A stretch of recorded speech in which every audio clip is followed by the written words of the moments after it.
안녕하세요. 평소에 사연 듣기를 즐기는 30대 중반의 여성입니다. 결혼은 했지만 아이는 아직이에요.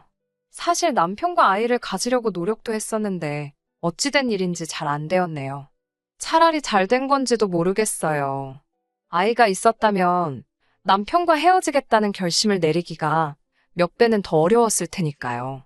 남편을 만나기 전 저는 평범한 직장인이었습니다.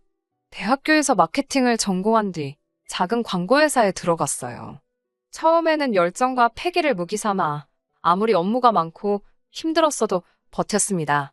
하지만 늦게까지 이어지는 야근은 물론이고 월급까지 쥐꼬리만큼 오르니 몸과 마음이 점차 축나는 게 느껴지더라고요. 솔직히 돈 벌려고 일하지 봉사활동을 하려고 하는 건 아니잖아요. 물론 억울하고 힘든 날들이 이어진다고 해서 무턱대고 이 일을 관둘 수도 없는 노릇이었지요. 또 이 업계가 이직이 쉬운 곳도 아니거든요. 다들 아름아름 알다 보니까 소문도 빨리 돌고요. 사정이 그렇다 보니 이래저래 결정을 내리기가 쉽지 않았습니다. 그런데 그 무렵 저희 어머니께서 저에게 감자탕집을 해보지 않겠냐고 물어보시더라고요. 솔직히 그때 제 나이 20대 후반이었습니다. 지금은 직업의 나이가 어디 있고 귀천이 어디 있냐 싶지만 그때는 그래도 지금보다는 어렵기에 왠지 감자탕집 창업이 그렇게 내키지는 않더라고요. 하지만 어머니께선 왜 감자탕집인지 이유를 말씀해 주시는 동시에 망해도 젊었을 때 망해봐야 다시 일어설 수 있지 않겠냐며 저를 설득하셨습니다. 그렇게 직장 생활 5년 만에 사표를 냈어요. 그리고 집에서 멀지 않은 곳에 감자탕집을 열었네요. 처음에 한 반년 동안은 어지간히 고생을 했습니다. 얼마나 팔릴지 예상하고 준비하는 것부터가 일이더라고요. 한동안 정말이지 마이너스이거나 본전치기인 장사만 했지요. 사실 제가 회사를 박차고 나와 장사를 한다는 건 이미 제 주변에 알만한 사람들은 다 알고 있었습니다. 그렇다 보니 쉽게 포기할 수가 없었습니다. 속된 말로 여기서 관두면 그럴 줄 알았어. 그런 소리나 들을 게 뻔했고 쪽팔리잖아요. 그래서 망할 때 망하더라도 되는 데까진 버텨보자라는 심정으로 자의반 타의반 이를 악물고 열심히 했어요. 그러니까 정말로 되더라고요. 이웃들 사이에 눈이 오건 비가 오건 여는 집, 게다가 맛도 좋고 가격도 싼 집으로 소문이 나기 시작하면서 자리를 잡을 수 있었습니다. 그렇게 장사한 지 2년이 채 되지 않았을 무렵 가게 확장까지 했어요. 솔직하게 말씀드릴게요. 제가 말한 집에서 멀지 않은 곳은 사실은 저희 부모님이 소유하고 계시던 작은 건물이었습니다. 이 이야기를 먼저 하면 사람들이 제 노력을 경시하더군요. 하지만 부모님도 그 건물에서 나오는 새로 노후 생활을 하셔야 했기 때문에 월세랑 관리비 모두 꼬박꼬박 제때 드렸습니다.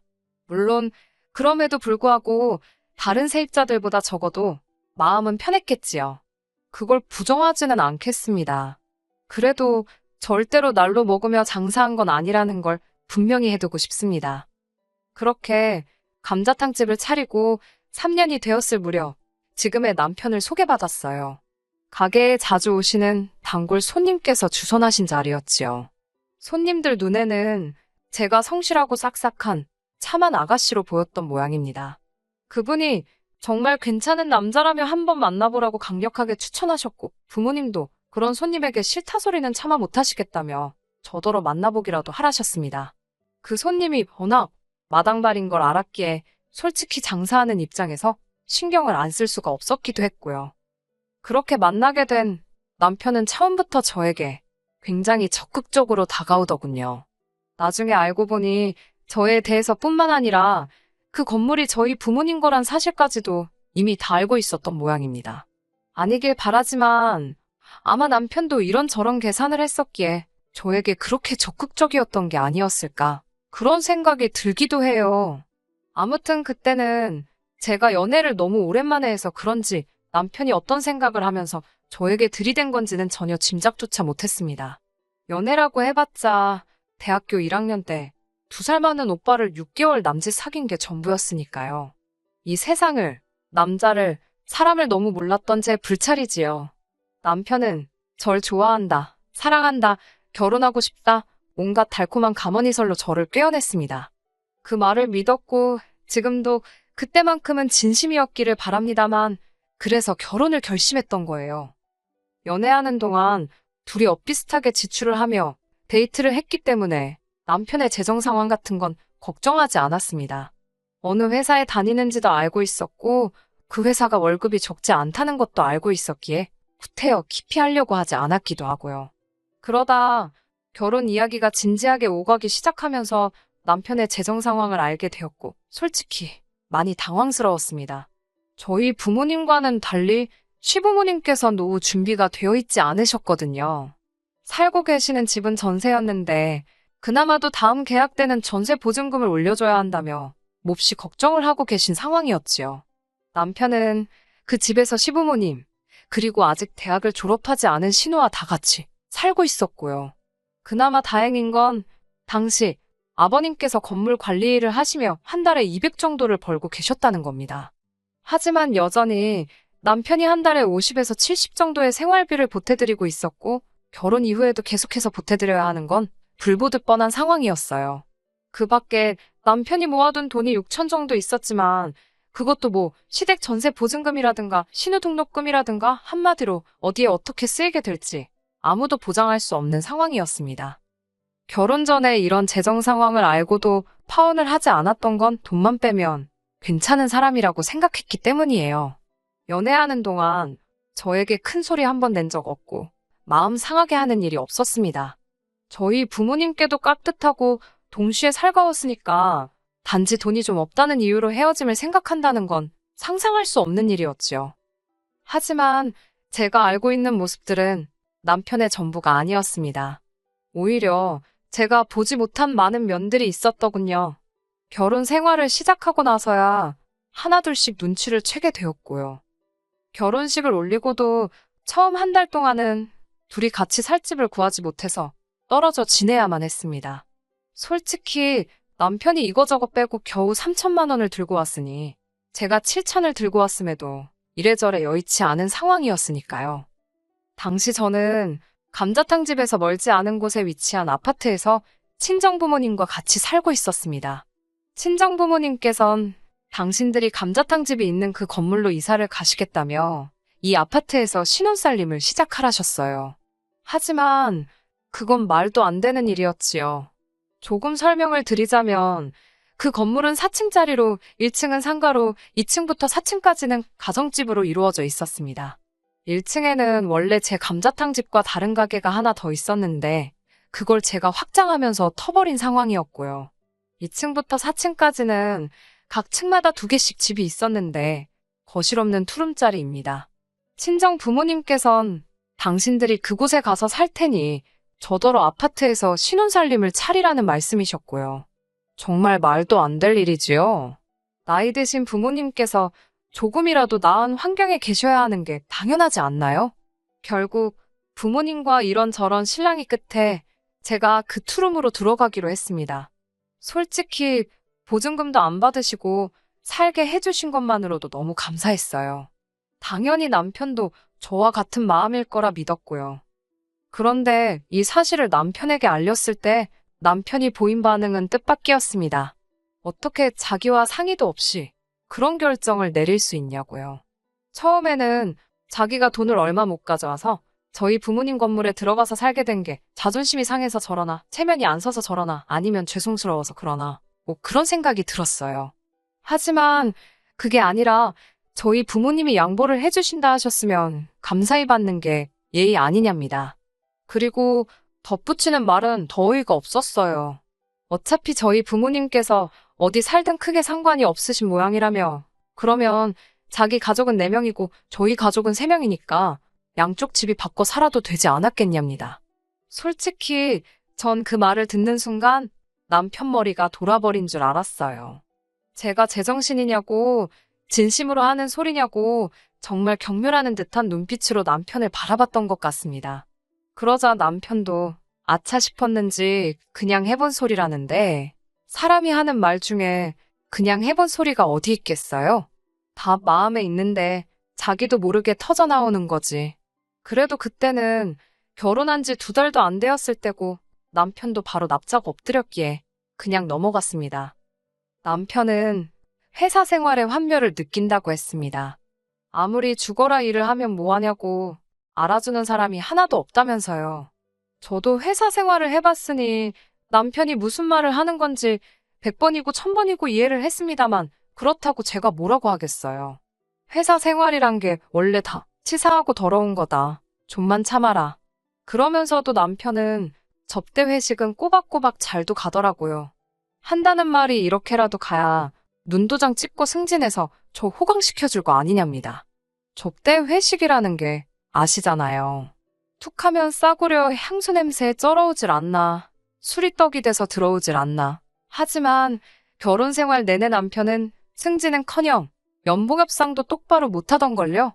그래도 제일 스트레스 받는 건 본인 아니겠어요?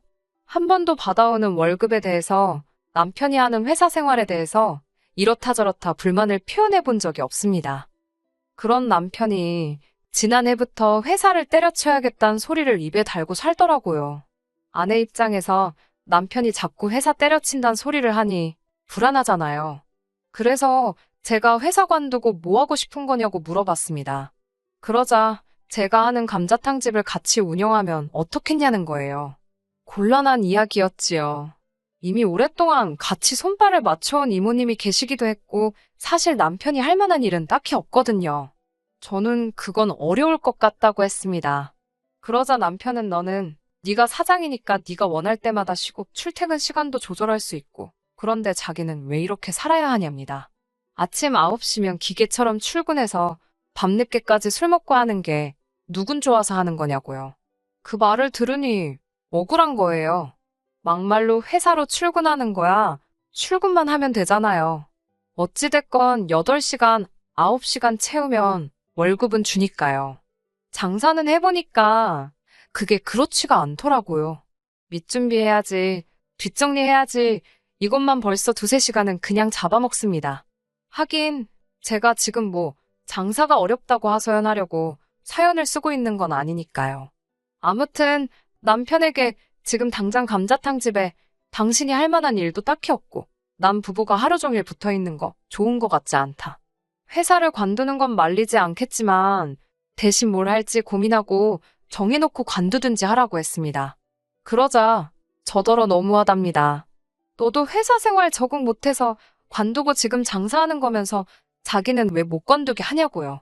어쩔 수 없이 남편에게 지금 그냥 관두면 생활비는 어떻게 줄 거냐고 했어요. 솔직히 돈 이야기는 안 하려고 했거든요. 남편 자존심도 그렇고. 그런데 도무지 남편이 똥인지 된장인지 분간을 못하는 것 같아서 어쩔 수가 없었네요. 사실 남편이 생활비라고 가져와봤자 시댁에 들어가는 게 한 달에 100만 원 가까이 되었고 거기에 남편 자동차 할부금에 보험에 이런 거 저런 거 남편에게 들어가는 돈을 다 제외하고 나면 실상 제 손에 남는 건 100만 원 남짓이었어요. 그렇다고 남편 씀씀이가 적은 것도 아닙니다. 당연히 제가 번 돈도 생활비로 들어가고요. 장담컨대 제 돈이 남편 돈보다 더 들어가면 들어갔지 적지는 않을걸요? 결국 남편은 치사하고 더러워서 안 관두겠답니다. X 같아도 참고 다니겠다고요. 그리고는 한 달 가까이 정말 툴툴거리며 입을 대빨 내밀고 다니더군요. 아니, 회사 다니는 게 뭐 저 좋으라고 다니는 것도 아니고 뭘 저리 유생가 싶어서 꼴도 보기 싫더라고요. 그래도 이때까지는 이혼은 생각 안 했습니다. 그냥 보고 있으면 꼴 보기 싫고 또 안 보이면 불쌍하고. 하지만 기어이 2달을 못 버티고 인간이 지 마음대로 사표를 쓰고 왔더라고요. 본인 말로는 회사에만 가면 숨도 못 쉬고 심장이 터질 것 같고 어질어질 하다나요. 이러다 자기가 죽어도 좋겠냐며 제가 별말도 안 했는데 먼저 고래고래 소리를 지르더라고요. 이미 관두고 왔다는데 타박을 해서 뭐 하겠어요. 저도 속에선 천불이 올라왔지만 알겠다고 어쩌겠냐고 앞으로 뭐 할지나 빨리 고민해보라 했습니다. 그리고 며칠 뒤 시어머니의 호출이 있었습니다.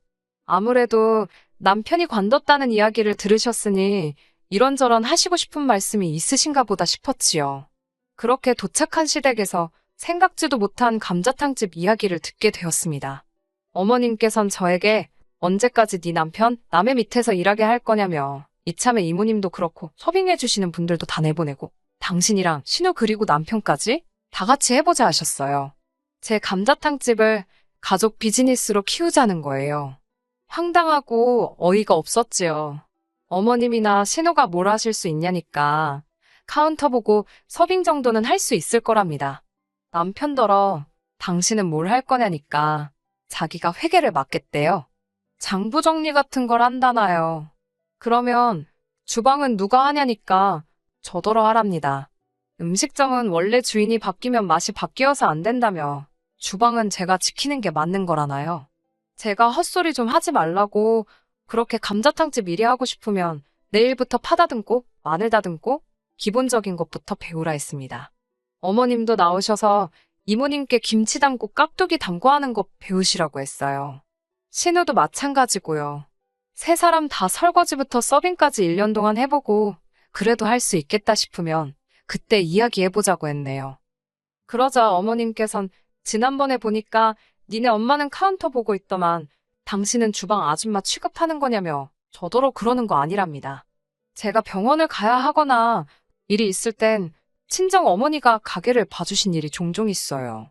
기껏해야 한두 시간이니 당연히 카운터를 봐주시지. 어머니가 주방에 들어가실 일이 뭐가 있겠어요? 남편까지 저더러 진짜 치사빤스라나요? 그러면서 자기는 그렇게 밑바닥부터 못한답니다. 어차피 자기 가게 될 건데 왜 자기가 그런 고생을 해야 하냐입니다.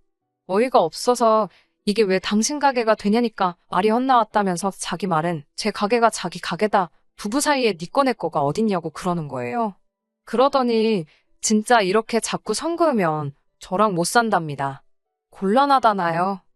아무리 홧김이라도 그렇지 어디 어머님하고 신우다 있는 자리에서 이혼 이야기를 꺼내나 싶더라고요. 내 체면이나 자존심 같은 건 안중에도 없구나 생각이 드니까 저도 순간 속된 말로 꼭지가 돈다고 그러죠. 딱 그런 심정이었습니다. 당신 말 잘했다고 나도 당신 성질 부리고 변덕 부리는 거 더는 못 받아주겠다고 갈라서자고 했습니다. 솔직히 지난번처럼 또 납작 엎드리기라도 했으면 저도 적당히 하고 넘어갔을지도 모릅니다. 그런데 지도 꼴에 지네 가족 앞이라고 기가 살았더군요. 똥개도 지 집에선 먹고 들어간다더니 저더러 후회 안 하냐입니다. 후회는 개뿔 막상 이혼 이야기를 내뱉고 나니까 10년 묵은 채증이 내려가는 듯 후련하던걸요. 이튿날 날이 밝기가 무섭게 이혼 전문 변호사를 소개받았습니다. 변호사 말이 소송으로 가든 협의로 가든 저에게 불리할 건 없다더군요. 그렇게 원하는 대답을 듣고 한껏 가벼워진 기분으로 집에 돌아왔는데 남편이 자고 일어난 모습 그대로 거실 소파에 앉아 있더라고요. 저를 보더니 갑자기 눈물을 쏟아냈습니다. 제가 변호사를 만나고 온 걸 알았는지 자긴 이혼하기 싫다대요. 홧김에 가진 것도 없는 자기 자신이 불쌍해서 내뱉은 말이라나요. 그러면서 저 하나만 바라보고 산 자기 인생은 어떻게 할 거냐며 저더러 책임지랍니다. 어처구니가 없어서 정신 차리라고 했어요. 생쇼 그만하라고요. 이후로는 한동안 지저분한 시간이었습니다. 양쪽 어른들까지 알게 되셨으니 정말 쌍욕만 안 했지 오만 소리가 오고 간 건 기본이었고요. 아마 시댁 쪽에서도 변호사를 알아보긴 했던 모양입니다. 다만 자기들이 원하는 대답을 듣지는 못했던 모양이에요. 제가 전부 다 여기 세세하게 적지는 못했지만 소송으로 가면 남편이 저에게 위자료까지 줘야 할 수도 있는 상황이었거든요. 하지만 그깟 돈 몇 푼 더 받자고 소송해서 정신적으로 스트레스 받기는 싫더라고요. 그마저도 인생의 낭비 같았고 이 인간이랑 더 이상 얽히기도 싫었고요. 그래서 주고받는 거 없이 협의 이혼했습니다. 솔직히 이제 더는 남자는 못 믿을 것 같습니다. 지긋지긋하네요. 당분간은 하는 일이나 열심히 해서 보란듯이 돈이나 벌려고요. 남편이 이직을 하건 어쩌건 제 알바도 아니고 궁금하지도 않고 아무것도 알고 싶지도 않습니다. 그나저나 나중에 시간 되시면 저희 감자탕집에 식사하시러 와주세요. 꼭이요. 끝까지 들어주셔서 감사합니다. 오늘의 사연은 여기까지입니다. 구독과 좋아요, 알람 설정 부탁드리고 더 좋은 사연으로 다시 찾아뵙겠습니다. 감사합니다.